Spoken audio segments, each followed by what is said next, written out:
இப்படி ஒரு அரசியலை கேவலமாக பண்ணக்கூடாதுன்னா அப்படி சில அரசியல்களை பண்ணியிருக்காங்க. அதுக்குள்ளே எவ்வளோடா பிரச்சனை பண்ணீங்க, என்னென்ன பேசுனீங்க அப்படின்ட்டு எல்லாருமே விவாதத்தை கிளப்பிருக்கிறாங்க. என்ன சார் நடந்தது? இப்போ கேட்டோன்னா உங்களுக்கு என்ன தோணுச்சு? அண்ணாமலை ஒரு ஆகப்பெரும் டுபாக்குன்றது உலகத்துக்கே தெரிஞ்சது தான். அந்த மாதிரி எதையா பிடிச்சி தொங்குற ஆள் தான் அண்ணாமலை. கிடைக்கிறத பிடிச்சி தொங்கி அதை வச்சு அரசியல் பண்ணி கேடு கெட்ட கேவலமான அரசியல் பண்ணுறதுல அண்ணாமலையை தான் தமிழகத்தில் அப்படிப்பட்ட ஒரு அரசியலை விதைச்சது அண்ணாமலை. என்னமோ பண்ணா என் கூத்து. இப்போ சிபிஐ வாயில் விளக்கெண்ணெய் எடுத்து தேய்ச்சி விட்டுரு அண்ணாமலை வாயில். சிறுபடி பதிவு பதிலாக அப்படிதான் கடிதம் விடுதெல்லாம் போட்டு ஒரு பரபரப்பை ஏற்படுத்தி ஒரு சிறிய குழந்தை பள்ளி குழந்தையை மதம் மாற்றிவிட்டார்கள். அதுக்காக அதை மாற்ற முயற்சி செய்யறாங்க. மதம்னால என்னன்னு தெரியாது அந்த வயசு பிள்ளைங்களுக்குலாம். கோயிலுக்கு போனால் போங்க, கிறிஸ்டின் பிள்ளை சர்ச்சுக்கு போனால் காலையில் ஞாயிற்றுக்கிழமை குளிக்குதோ குளிக்காமையோ அது நம்ம சொல்ல முடியாது. காலையில் சர்ச்சுக்கு போயிடும், அவ்வளோதான். அங்கே கொஞ்ச நேரம் உட்காந்துட்டு வந்துடும்.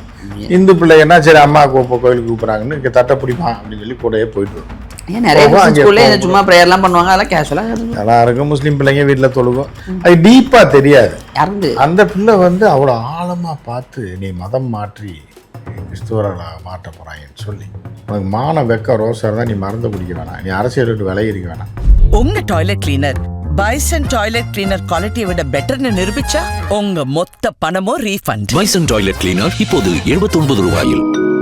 சார் வணக்கம் சார். வணக்கம். இந்த பாஜக பண்ணுறதுல டுபாக்கூர்த்தனத்தெல்லாம் பண்ணுறதுல என்ன டுபாக்கூர்த்தனம், பண்ணுறதே டுபாக்கூர்த்தனங்கிற மாதிரி அண்ணாமலை இருக்கும்போது பண்ண அட்ராசிட்டிகள் எக்கச்சக்கம். அதுலேயும் இதிலலாம் அரசியல் பண்ணக்கூடாது, இப்படி ஒரு அரசியலை கேவலமாக பண்ணக்கூடாதுன்னா அப்படி சில அரசியல்களை பண்ணியிருக்காங்க.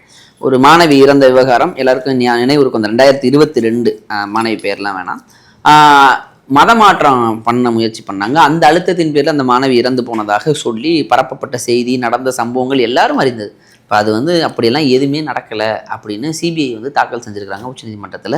தற்போது அண்ணாமலை மன்னிப்பு கேட்பாரா, அதுக்குள்ளே எவ்வளோடா பிரச்சனை பண்ணீங்க, என்னென்ன பேசுனீங்க அப்படின்ட்டு எல்லாருமே விவாதத்தை கிளப்பிருக்கிறாங்க. என்ன சார் நடந்தது? இப்போ கேட்டோன்னா உங்களுக்கு என்ன தோணுச்சு? இல்லை, அண்ணாமலை ஒரு ஆகப்பெரும் டுபாக்குன்றது உலகத்துக்கே தெரிஞ்சது தான். அண்ணாமலை எப்படின்னா, அண்ணாமலை ஒரு அரசியல் பிழைக்க தெரிந்த கோமாளி. அண்ணாமலை ஒரு கோமாளி தான், அரசியல் கோமாளி. ஆனால் அரசியல் கோமாளியாக இருந்து 1000 கோடி 2000 கோடி சம்பாதிச்சாப்புல அப்படின்றது ஒரு பக்கம். இந்த அண்ணாமலை என்னன்னா எதையாவது ஒன்றை பிடிச்சி தொங்குறது, பூட்டை பிடிச்சி தொங்குறது. ஆமாம், இந்த இதில் சொல்லுவாங்க கேரளாவில் பஸ்ஸில் போகும்போது டக்குன்னு எல்லாம் ரெடியாக இருக்கணும், டப்புன்னு பிரேக் அடிச்சானா எதையாவது பிடிச்சி தொங்கிடணும், கிடைக்கிறத பிடிச்சிடணும், இல்லைன்னா எங்கேயாவது போய் நீங்கள் மோதி. நான் அந்த மாதிரி தான் பஸ்ஸு ஓட்டுவாங்க, வளைச்சி கேரளா போனவங்களுக்கு தெரியும், ரெகுலராக போகிறவங்க. அந்த மாதிரி எதையாவது பிடிச்சி தொங்குற ஆள் தான் அண்ணாமலை. கிடைக்கிறத பிடிச்சி தொங்கி அதை வச்சு அரசியல் பண்ணி கேடு கெட்ட கேவலமான அரசியல் பண்ணுறதுல அண்ணாமலையை தான் தமிழகத்தில் அப்படிப்பட்ட ஒரு அரசியலை விதைச்சது அண்ணாமலை தான். அதோட குட்டி தான் இன்றைக்கி யார் பார் ஓனர்லாம் திருச்சாவை இழுத்து விட்டது.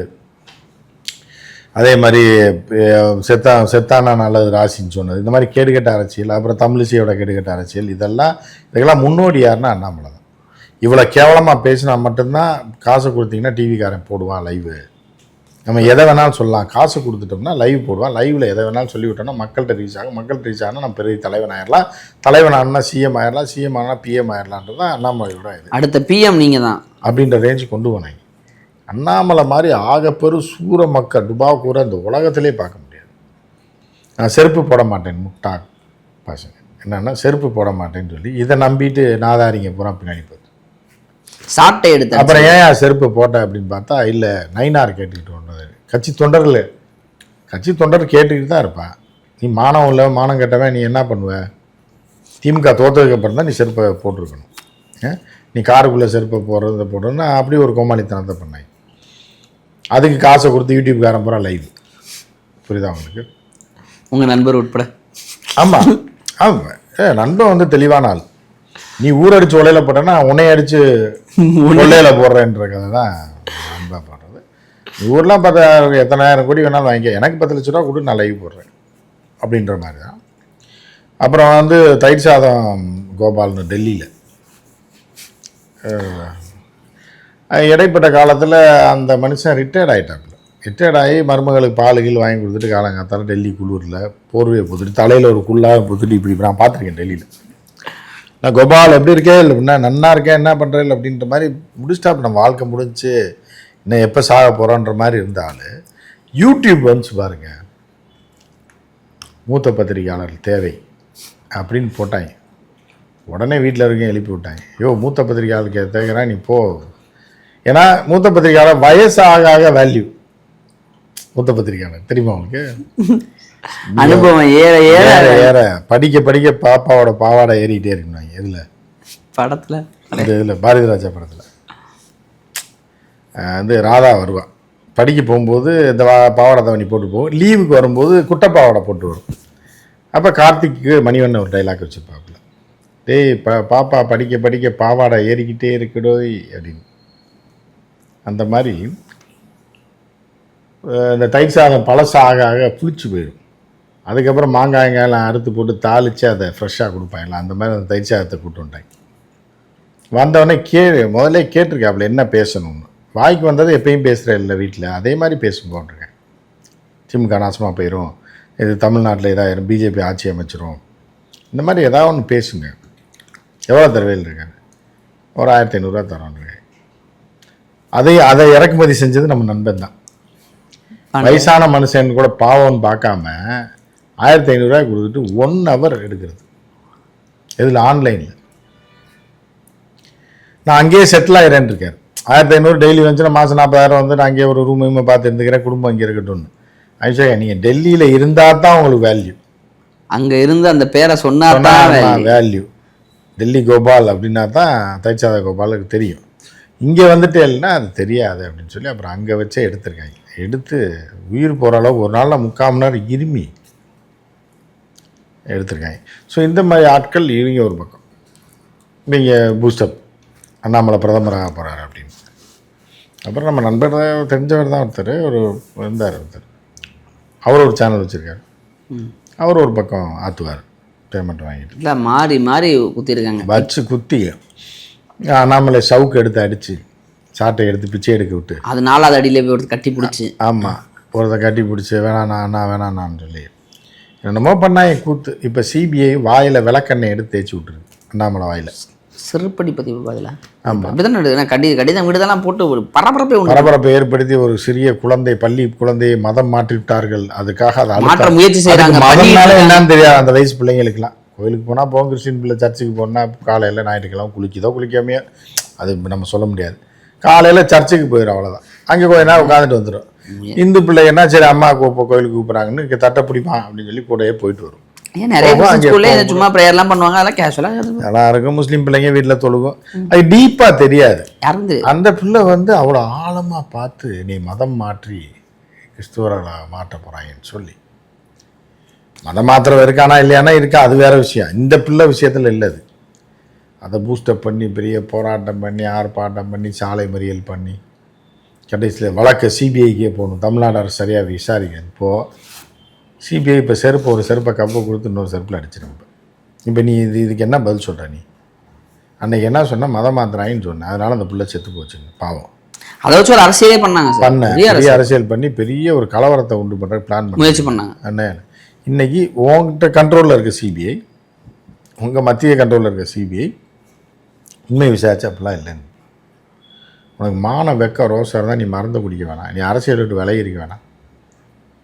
இப்படி தான் வந்து எல்லோரும் கேட்கக்கூடிய ஒரு நிலையில் இருக்குது. இதுக்கு அடுத்து வந்து இந்த ஒரு பார் ஓனர் அதே கதை தான். திருநெல்வேலி பார் ஓனர் அதே கதை தான். அப்புறம் இன்னொரு சைத்தான் பொம்மை ஒன்று இருக்குது, அதுவும் அதே கதை தான். சைத்தான் பொம்மையா? இருக்குது, என்ன இருக்குது, பேரை சொல்ல வேணாம், தெரியும் எல்லாருக்குமே. எல்லாரும் ஏதாவது வாய்க்கு வந்து பேசிட்டு கிடக்கும்.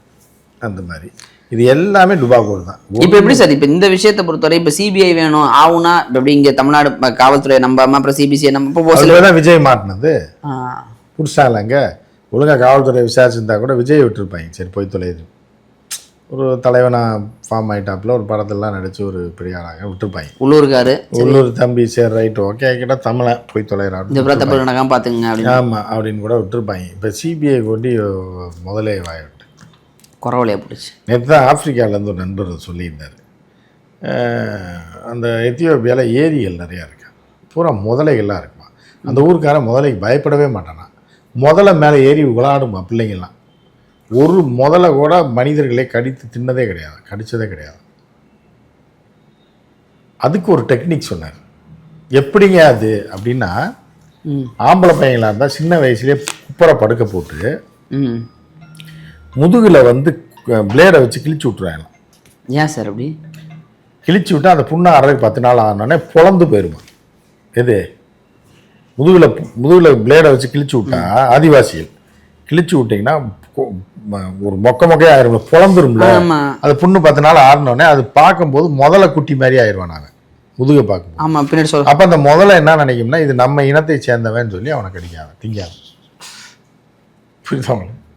முதலைக்கு ஊதி அடிக்கிறாங்க. கேட்டவனே எனக்கே ஷாக். என்னடா முதல்ல கதையா? இப்போ நம்ம ஆப்பிரிக்கா பிளான் பண்ணிட்டு இருக்கோம்.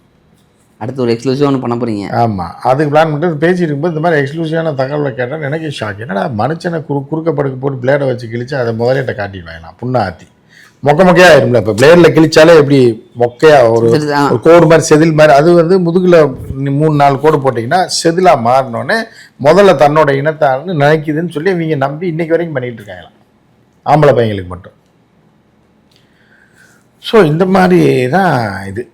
இப்போ வந்து அண்ணாமலையை மாதிரியே மாறணும்னு இப்போ பார் ஓனரும் அதே மாதிரி முதலை கோடு போட்டு மூஞ்சியில் காட்டுற மாதிரி அதே மாதிரி பேச ஆரம்பிச்சிட்டாங்க. அதே டெய்லர் அதே வாடகைற மாதிரி எனக்கு அண்ணாமலை மாதிரியே பண்ணுங்க, எல்லாமே பண்ணுங்க, என்னை ஃபேமஸ் ஆக்கி விடுங்கன்னு சொல்லி திரிஷா மேட்டர் இழுத்தது. புரியுதா? அதுக்கு 2 ஊமை குத்தாங்க. அதே மாதிரி விஜய் முதலையாவே மாறுறேன்னு சொல்லி அவங்க வாயில் போய் சிக்கினது. அவங்க பார்த்து இந்த முதல்ல குட்டி முதல்ல எதுக்கு நம்மளை தேடி வருது அப்படிங்கும்போது இந்த காப்பாற்றும் அப்படின்னு பார்த்தா அது கடிச்சு வச்சிச்சு, ஒரு கவிருச்சு. ஆமாம். இப்போ மன்னிப்பு கேட்பாரா சார்? இந்த விஷயத்துக்கு அண்ணாமலை மன்னிப்பு கேட்பாரா சார்? என்ன சாண வைக்க ரோசம் உள்ள மனுஷன் தான் மன்னிப்பு கேட்பான். அண்ணாமலை ஏன் இல்லைங்கிறீங்களா? அண்ணாமலை இல்லைன்னு சொல்ல, அண்ணாமலை ஏன் கேட்கணும்? இல்லை சார், இப்போ அவர் தான் அவ்வளோ சேலஞ்செல்லாம் பண்ணார். இப்போ இல்லை, இப்போ மன்னிப்பு இல்லை, அது பண்ண திமுக ஆட்சியை கிடைக்காம விட மாட்டேன், இங்கே மதவாதிகள்லாம் இது பண்ணுறான், மதத்தை மாற்றுறான், அதை எவனும் கேட்க மாட்டான் அப்படின்லாம் சொன்னது. இப்போ பதவியிலே இல்லைங்கும் போது என்ன பண்ண முடியும்? இப்போ ஆளே பவர் இல்லாமல் இருக்காரு, பவர் இல்லாத பாம்பு அடிச்சு என்ன பண்ண போகிறோம்? ரப்பர் பாம்பை போட்டு என்ன பண்ண முடியும்? இந்த மானங்கட்டவங்க அப்போ கூட போனான் பாருங்க, அவன் தான் மருந்து குடிச்சாகும். போராட்டத்துக்கு போய் உட்காந்தான் பாருங்க, அவங்கள தான் வந்து சாணியை முக்கிய அடிக்கணும். இப்போ அதில் இப்போ சொல்லுவாங்களா சதி நடந்துள்ளதுன்னு? ஐ மீன் சிபிஐ விசாரணையில் சொல்ல மாட்டாங்க. அவங்க ஆளை இப்படி காட்டி கொடுப்பாங்க, அப்புறம் சிபிஐ திருப்பி வரும். அப்படியா? இருங்க, கொண்டு ஐஸில் படுக்க வச்சு மிதிப்பாங்க. ஐஸில் படுக்க வச்சு யார் சார்? விஜய்க்கெல்லாம் எப்படி விசாரணை நடந்துச்சுன்றீங்க? விஜய் படுக்க வைக்கல, விஜய் உட்கார வச்சுட்டு வேற ஒருத்தனை ஐஸில் படுக்க வச்சு காமிச்சிருக்காங்க. உண்மையை சொல்லு அடிக்கிறதால தான் விஜய் பயந்து போய் பல உண்மைகளை ஒத்துக்கிட்டு. அண்ணாமலையா பண்ணால் அவரை மாற்றி தூக்கிட்டு போயிடுவாங்க அப்படின்னு சொல்லுங்க. இதெல்லாம் அண்ணாமலை தெரியும், அதனால் எல்லாம் பண்ண மாட்டாது அப்படின்னு சொல்லிட்டீங்க. மம்பளுக்கு மாட்டார், சிபிஐ மேலாம் சொல்ல மாட்டார். இப்போ சிபிஐ சொன்ன அசெப்ட் பண்ணிப்பாங்க, அசெப்ட் பண்ணிட்டு மன்னிப்பு கேட்டுருவாங்க. இப்போ எல்லாரும் அவ்வளோதான், தெரியாமல் சொல்லிட்டோம், தெரியாமல் இல்லை அதெல்லாம் விட்டுருவாங்க, அவ்வளோதான். நாங்கள் எப்போ சொன்னோம் இந்த பிள்ளையை? நாங்கள் சொல்லி 4 வருடத்துக்கு முன்னாடிங்கன்னா அது நடந்த சூழல் வேறுங்கண்ணா. ஆமாம், வேறு தான் கேளுங்கண்ணா. நீங்கள் எந்த இதுலேருந்து வரீங்க? டிவியில் நீங்கள் அப்படி தான் இருப்பீங்க, காசு வாங்கியிருக்கீங்கன்னு நினைக்கிறேன். அப்படியே மாற்றி விட்டு அப்படியே போயிட்டே இருப்பாங்க. ஸோ இதுதான் நடக்க போகுது சார். எனிவேஸ், தேர்தலுக்கு பாஜகலேருந்து சீட்டு வேணும்னு கேட்டு சிபாரிசோட வந்துடாதீங்க அப்படின்னு டெல்லி. இது எல்லாமே பில்டப். நீயே வக்கத்தவன் பிச்சைக்காரன், ஒரு கோயில் வாசலில் இருக்க பிச்சைக்காரன் சொல்கிறான், தம்பி உன்னை பார்த்தா திருட்டு பையன் மாதிரி தெரியுது, நான் திருவோடு வச்சுக்கிட்டு இருக்கேன், நீங்கள் வந்துடாத, என் திருவோட்டக்கிட்ட திருடணும்னு பார்த்துடாத அப்படின்னு. அதே பிச்சைக்காரன் 10 ரூபா 1 ரூபா 2 ரூபா காயினை வச்சுருக்கு. இதை திருடுறதுக்கு அவன் பார்க்குறான்ன்ற கதையாக தான் இருக்குது. நீயே டெபாசிட்டே வாங்க போகிறதில்ல, உன்கிட்ட சீட்டு வாங்குறதுக்காக டெல்லி வரைக்கும் வரான்னா அவன் எவ்வளோ பெரிய கூமிட்டே இருப்பான். நீலாம் பில்டப் கொடுக்குறது தான். இது பெரிய கட்சி மாதிரியும் சீட்டுக்கு வச்சா ஜெயிச்சிடும், அது இங்கே தரமாட்டாங்கன்றனால டெல்லியில் உள்ள அமைச்சர்களை பிடிச்சிட உடனே அமைச்சர் போனோன்னே ரெக்கமெண்ட் பண்ணிடுவாங்களா? எவனா ஒருத்த வண்டி ஏறி டெல்லி போய் அமைச்சரை பார்த்து எனக்கு சீட்டுக்கு ரெக்கமெண்ட் பண்ணால் பண்ணிடுவாங்களா? என்ன மாண்டே இது சொல்லிடுறாங்க பாருங்கள்.